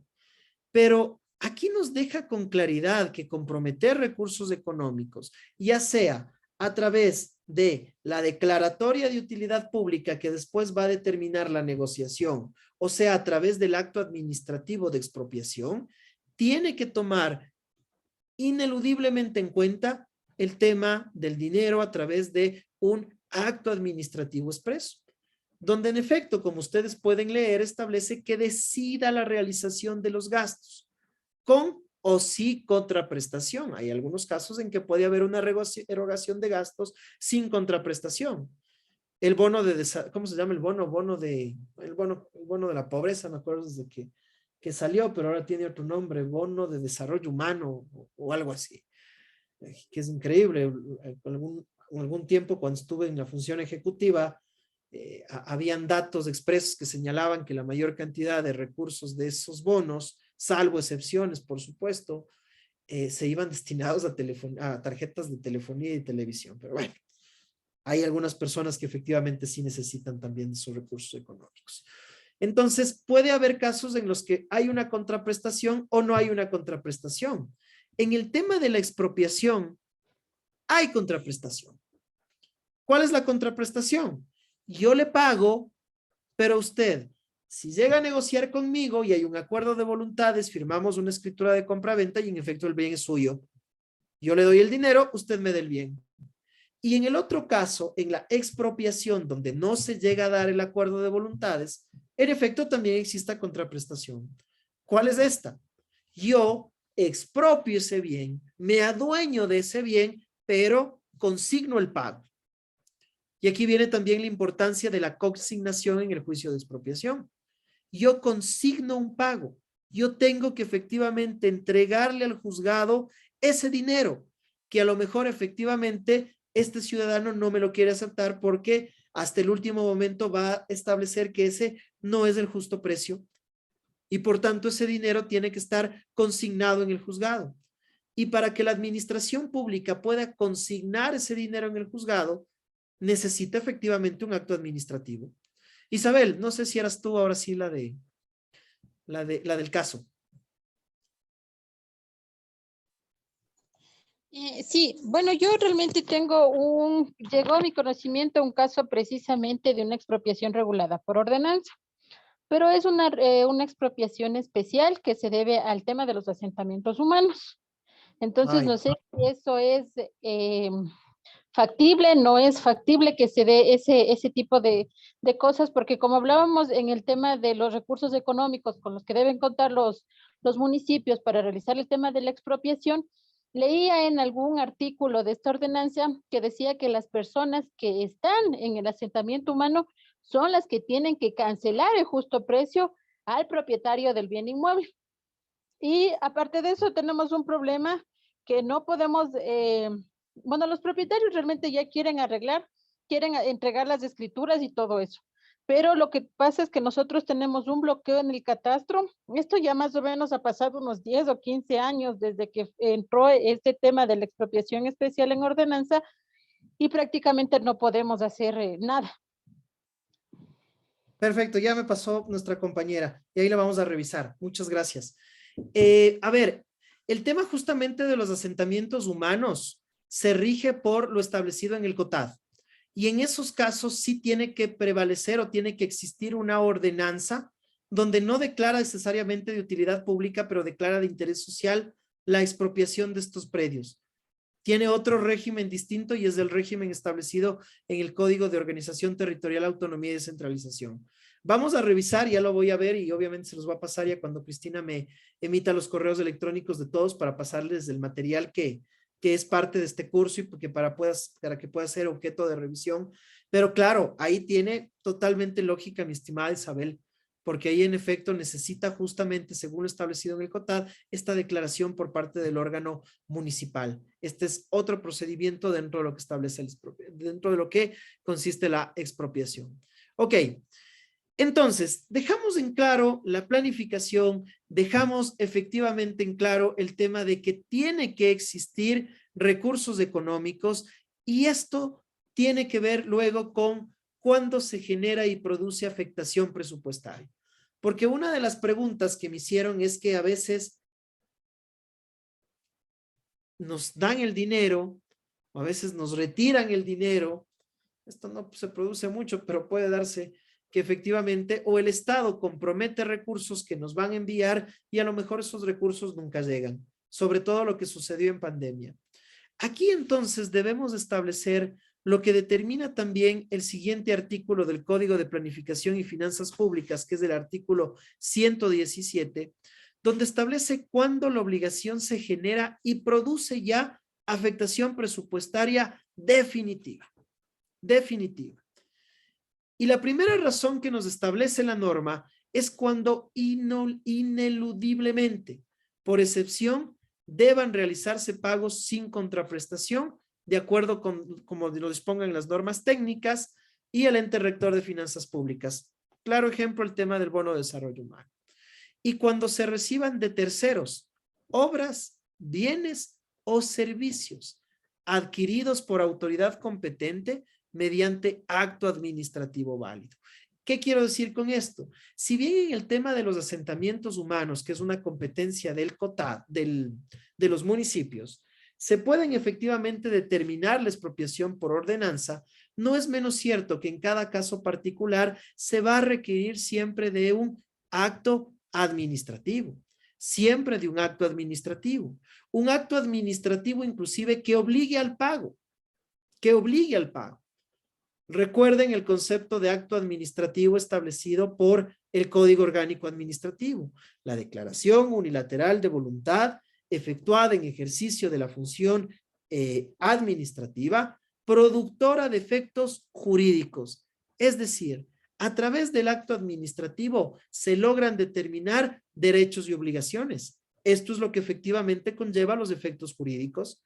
Efectos jurídicos conlleva derechos, la materialización de los derechos o a su vez las obligaciones.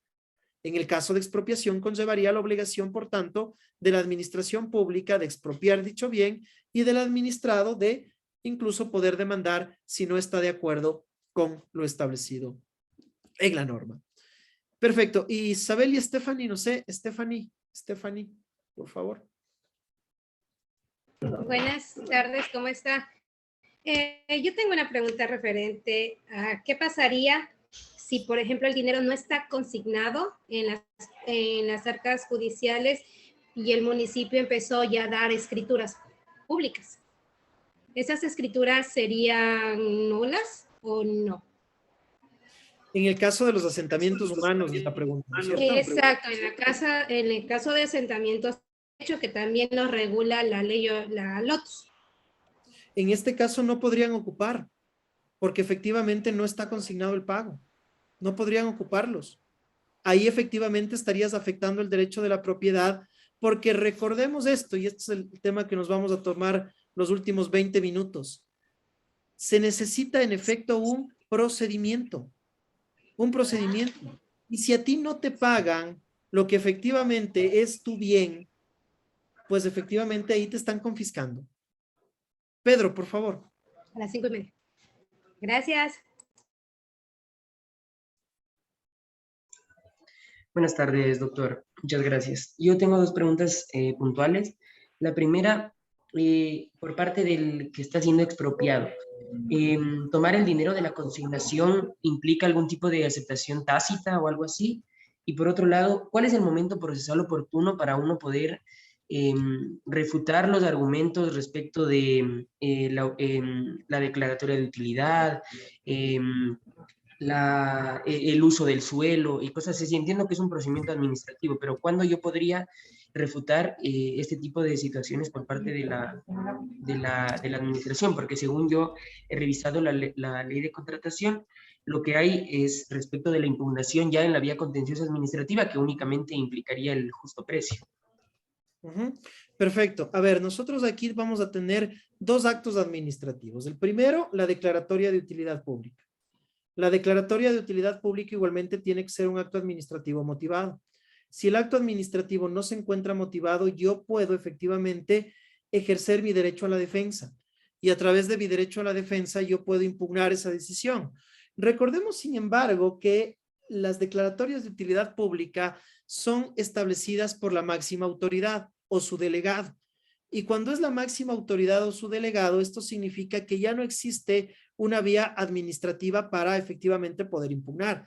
Es decir, no podría presentar un recurso de apelación porque el acto administrativo ha causado estado en vía administrativa. Para eso entonces tendré efectivamente el recurso de plena jurisdicción o subjetivo, que lo vamos a tratar el día miércoles, como digo, pero bueno, vale la pregunta, que es efectivamente de 90 días. Yo tengo 90 días. ¿Cuál es el momento procesal oportuno para poder determinar y decirle al municipio cuál es el justo precio? Si bien yo puedo hacerlo en el momento que me declaran de utilidad pública, el momento oportuno para justamente yo contraponerme al precio que me están dando es en el momento de que inicie el juicio de expropiación.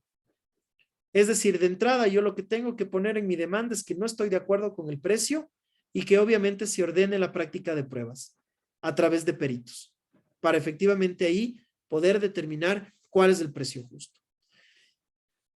La expropiación entonces conlleva un proceso de planificación, conlleva un proceso dentro de la misma planificación de tener los recursos económicos. Y esto no es otra cosa que un debido proceso. Y cuando hablamos de debido proceso, pues efectivamente nos estamos refiriendo al artículo 76 de la Constitución, donde el debido proceso tiene dos características, que es un derecho y una garantía. Derecho en el sentido que yo tengo las expectativas que la administración pública cumple efectivamente con estos pasos. ¿Cuáles son estos pasos? La valoración, que se valore el bien, que se pague el justo precio y que adicionalmente se indemnice o se establezca al menos precios para indemnizar. El debido proceso establecido en la Constitución no es otra cosa que un procedimiento administrativo. Bueno, el debido proceso aplica también en temas judiciales, no solamente en temas administrativos. No es una característica solamente de lo judicial, también se aplica en los procedimientos administrativos. Y cuando hablamos de procedimiento administrativo, no encontramos una definición en nuestra legislación ecuatoriana, o no encontrábamos, mejor dicho, una definición en nuestra legislación ecuatoriana hasta que salió la Ley Orgánica de Optimización y Eficiencia en Trámites Administrativos. Según la doctrina, Norberto Bobbio, Roberto Dromi, García de Enterría, autores ecuatorianos, el doctor Marco Morales Tobar, han determinado siempre que el debido proceso es el conjunto de pasos que debe seguir la administración pública para tomar una decisión. Para tomar una decisión. El debido proceso implica entonces el cumplimiento a la norma jurídica, pero como habíamos señalado de lo que es la competencia, que también hay que ir un poco más allá de lo establecido. Dentro de estos límites y dentro de esta problemática que tenemos, ¿no es cierto? ¿Hasta qué punto los funcionarios públicos podemos ser o podemos tener iniciativa que no contravenga lo establecido en la norma? Esto es una de las características del constitucionalismo jurídico. Recordemos que los funcionarios públicos tienen la obligación de aplicar de manera directa lo establecido en la Constitución. Pero también, y no es menos cierto, que tienen que aplicar justamente lo que señala la norma jurídica. Este debido procedimiento que va a tener como resultado un acto administrativo o que busca efectivamente una decisión por parte de la administración pública, a veces no siempre termina en un acto administrativo. A veces el procedimiento nunca llega a concluirse. Empieza la planificación y dice, iniciemos con los estudios para establecer la pertinencia de construir una obra. Y a lo mejor esos estudios nunca llegan a terminarse. ¿Cuándo van a llegar a terminarse? Cuando la administración pública recoja todos los elementos y dicte en efecto un acto administrativo. Ponga, por tanto, tome, por tanto, mejor dicho, una decisión. Si bien el procedimiento administrativo por muchos años no estaba definido, y ni siquiera el COA lo hizo, sí lo hizo la Ley de Optimización y Eficiencia en Trámites Administrativos, que si mal no recuerdo fue expedida en el año 2018 y que yo recomiendo siempre su lectura. Esta ley fue antes un decreto ejecutivo, salió en la época del gobierno del expresidente Rafael Correa y tuve el gusto y la oportunidad de aportar con algunas ideas en el nacimiento de este decreto, que luego efectivamente fue tomado como ley. Y ahí efectivamente define lo que es un procedimiento administrativo, le pone otro nombre, le pone el nombre de trámite administrativo.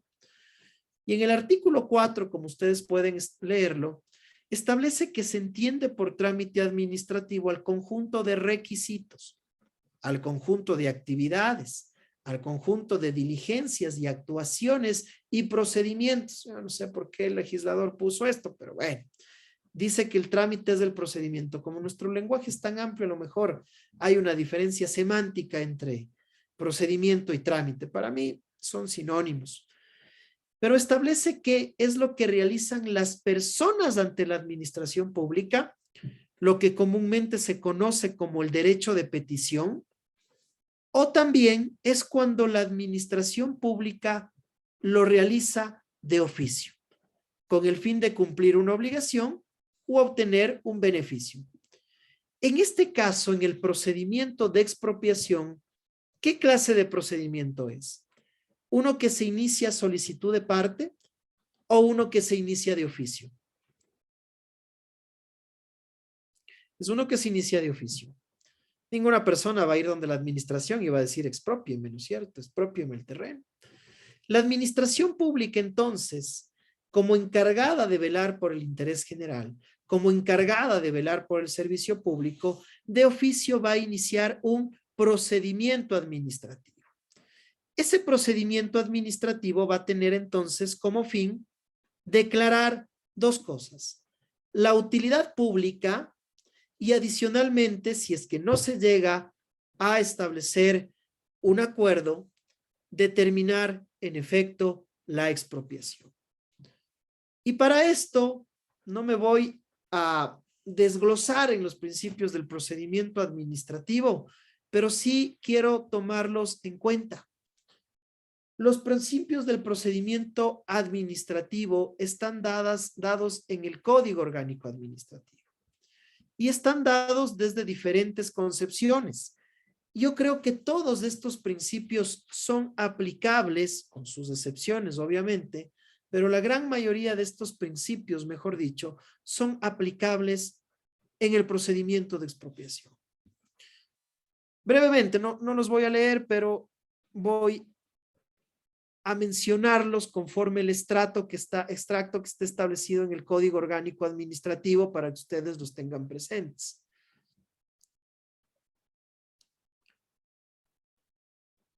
Primero, el Código Orgánico Administrativo establece principios generales, ¿no es cierto? Principios generales que rigen toda la administración pública, y dentro de estos podríamos tomar en cuenta justamente el establecido en el artículo 11, que se refiere al principio de planificación, que ya lo hemos mencionado y que solamente será una cuestión de leerlo, ¿no es cierto?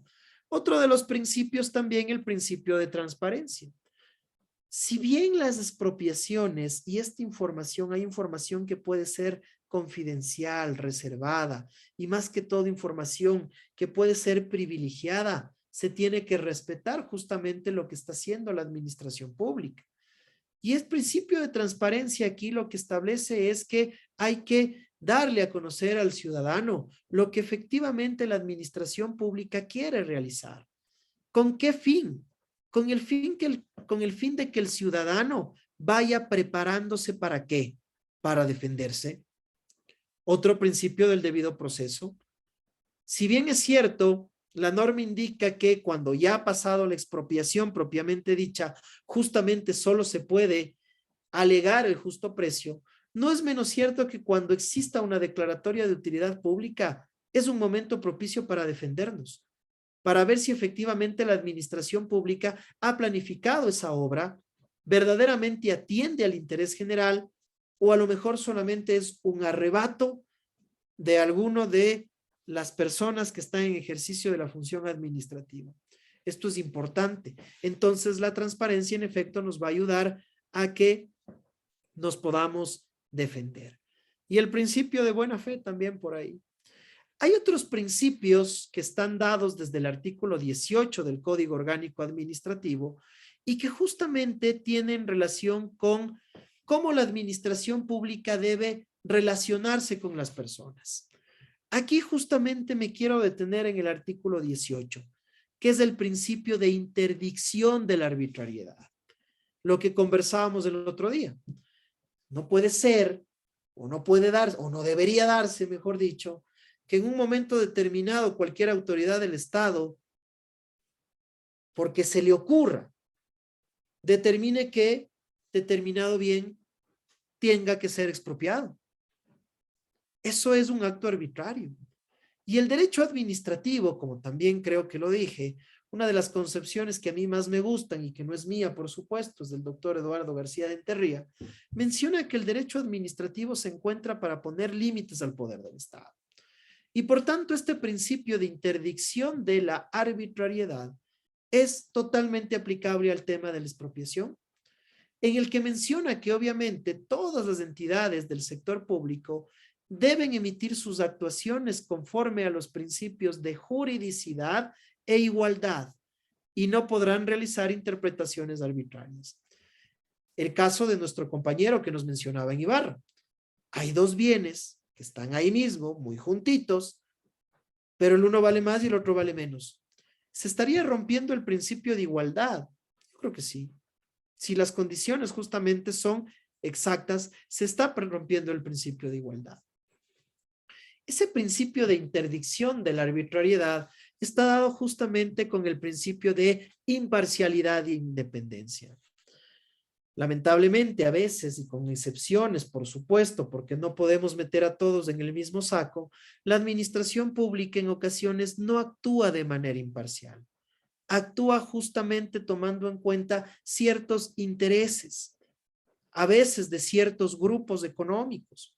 Sin embargo, estas son cuestiones que luego podrían atacarse en el tema de la jurisdicción contencioso-administrativa, cuando en efecto la administración pública demuestre que no ha fundamentado sus decisiones y que a lo mejor no ha actuado con imparcialidad y tampoco ha actuado con independencia.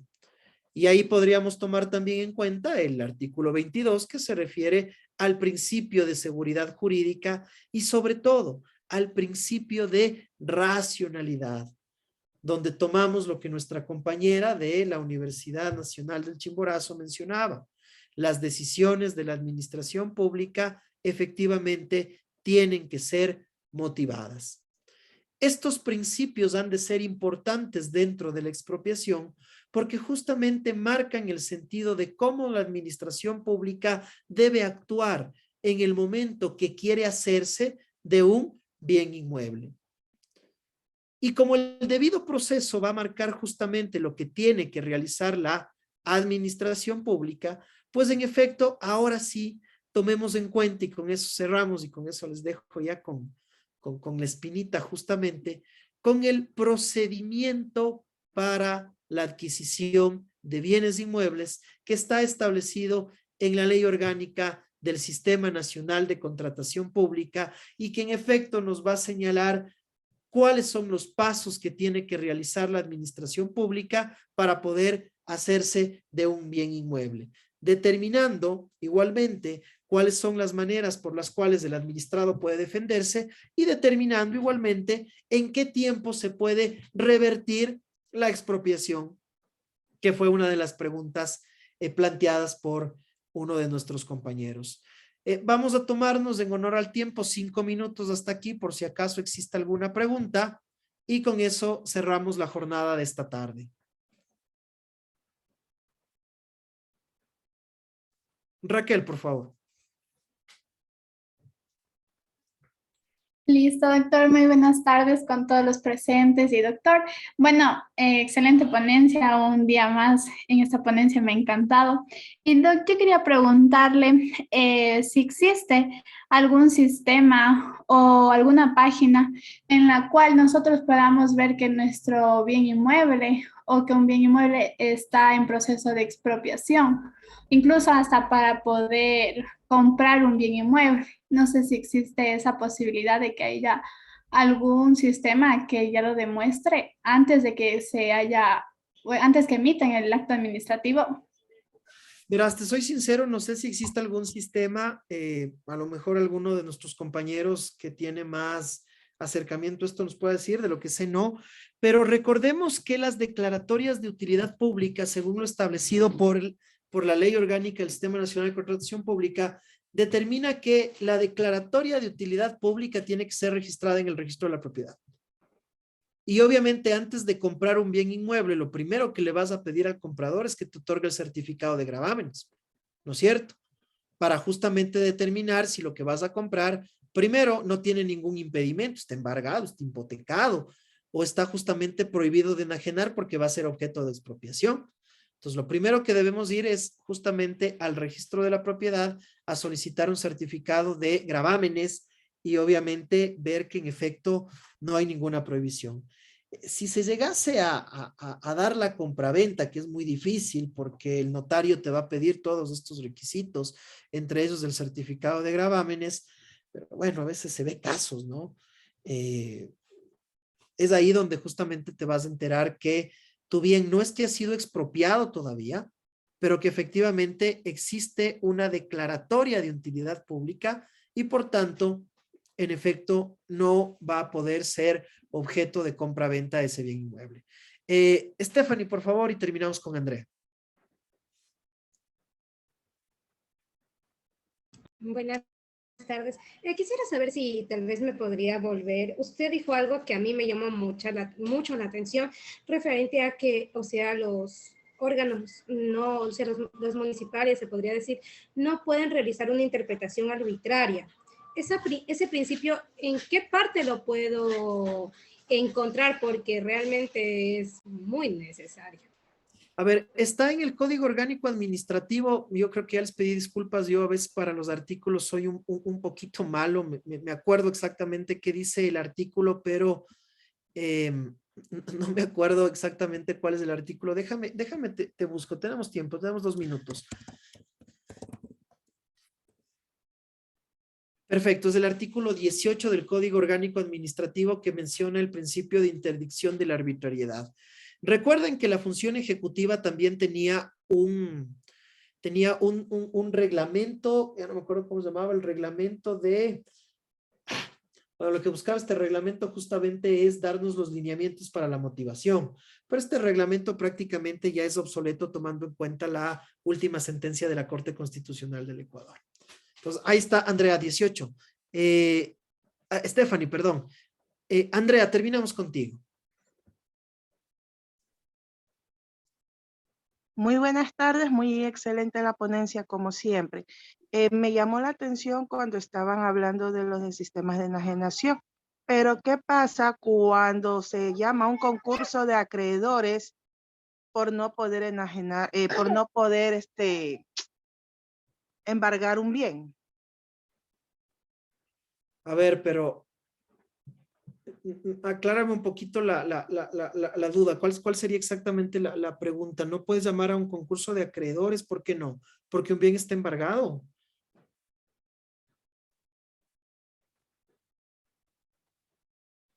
No te escuchamos, Andrea. Estás con el micrófono apagado.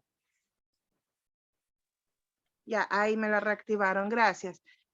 Si hacen primero un intento de embargo por parte del banco a un bien y al no poderlo embargar porque está hipotecado por qué sé yo, por el ISFA, pongámosle, el banco solicita concurso de acreedores. ¿Qué pasaría al final con ese bien inmueble? La administración pública siempre va a tener el principal derecho. La administración pública siempre va a tener el principal derecho.